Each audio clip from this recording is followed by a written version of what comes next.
ఇక సూర్య నిద్రలేచే రోజుల్లోనే స్టేషన్‌కి బయలుదేరాడు.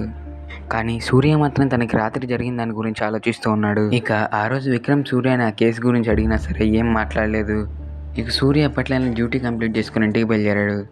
ఆ రోజు సాయంత్రం బస్సులో వెళ్తుండగా బస్ టైర్‌కి పంచర్ అయింది. అయితే సూర్యకి ఆ టైర్ పంచర్ అయిన ప్లేస్ తనకు రాత్రి ఎదురైన సంఘటనలో ఉన్న ప్లేస్‌లానే ఉంది. ఈలోపు బస్ డ్రైవర్ నిన్న కూడా ఇక్కడే పంచర్ అయింది అని అనుకుంటూ పంచర్ వేస్తున్నాడు. అది విన్న సూర్యకి ఉన్న భయం రెట్టింపైంది. ఇక సూర్య పంచర్ వేసేలోపు పక్కనే ఉన్న చెట్లలోకి వెళ్ళాడు.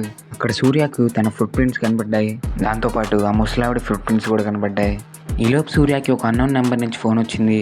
ఆ ఫోన్లో అక్కడికి మళ్ళీ వెళ్ళొద్దు అని ఒకరు చెప్పి ఫోన్ కట్ చేశారు. అది విన్న సూర్య ఫుల్ టెన్షన్ పడిపోయాడు. ఈలోపు పంచర్ వేయడం అయిపోవడంతో సూర్య ఇంటికి బయలుదేరాడు. ఇంటికి వెళ్ళి చూడగా డెస్క్లో ఉండాల్సిన తన డైరీ బెడ్ మీద కనిపించింది. సూర్య డైరీ ఓపెన్ చేసి చూడగా అక్కడికి మళ్ళీ వెళ్ళొద్దు, ఇది మొదలైంది అని చెప్పి తన రైటింగ్లోనే రాసినట్టుంది. అసలు సూర్యకి తన లైఫ్లో ఏం జరుగుతుందో తనకే అర్థం కావట్లేదు.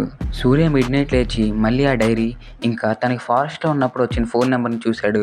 అది చూడగానే సూర్య షాక్ అయ్యాడు. ఎందుకంటే అక్కడ ఉన్న నెంబర్ ఎవరిదో కాదు, తనదే. ఇక మరుసటి రోజు స్టేషన్కి వెళ్ళి డ్యూటీ కంప్లీట్ చేసుకుని ఇంటికి వచ్చేటప్పుడు తనతో పాటు విక్రమ్ని కూడా తీసుకొచ్చాడు. విక్రమ్తో పాటు నిన్న తనకు ఫోన్ వచ్చిన అదే ప్లేస్కి వెళ్ళాడు సూర్య. స్ట్రేంజ్లీ ఆ ప్లేస్లో తన నంబర్కి తానే ఫోన్ చేయగలిగాడు. విచిత్రంగా అటు నుంచి ఎవరో ఫోన్ కూడా లిఫ్ట్ చేశారు. విక్రమ్ ఎవరు సూర్య అది అని చెప్పి క్వశ్చన్ చేస్తూనే ఉన్నాడు. కానీ సూర్య ఏం మాట్లాడలేదు. అసలు ఆ ఫోన్ ఎవరు లిఫ్ట్ చేశారు, అసలు ఆ ప్లేస్లో ఎందుకు ఇలా విచిత్రంగా జరుగుతుంది, ఈ క్వశ్చన్స్ అన్నిటికీ ఆన్సర్స్ రాబోయే ఎపిసోడ్స్లో తెలుసుకుందాం.